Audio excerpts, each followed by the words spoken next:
అక్రమ వలసదారులు ఏరేస్తానన్న ట్రంప్ ఎట్టి పరిస్థితుల్లో వదలట్లేదు. తాజాగా అక్రమ వలసదారులను ఏరివేసే కార్యక్రమాన్ని ఫెడరల్ అధికారులు చేపట్టడంతో అమెరికాలో లాస్ ఏంజల్స్లో తలెత్తిన ఘర్షణలు రెండో రోజైన శనివారం కూడా కొనసాగినాయి.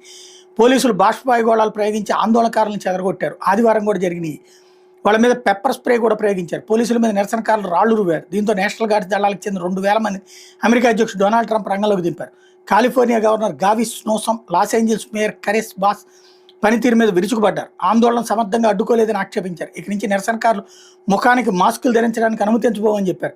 ఉద్రిక్తతలు కొనసాగుతున్న ప్రాంతాలకు నేషనల్ గార్డ్స్ దళాలు చేరకముందే వాళ్ళు అద్భుతంగా పనిచేశారని ట్రంప్ కితాబు ఇవ్వడం గమనార్హం. నేషనల్ గార్డ్స్ని రంగంలోకి దింపడం మీద గవర్నర్ గావిస్ సుసం అభ్యంతరం వ్యక్తం చేశారు. ఈ నిర్ణయం ఉద్రిక్తతలు మరింత పెంచుతుందన్నారు.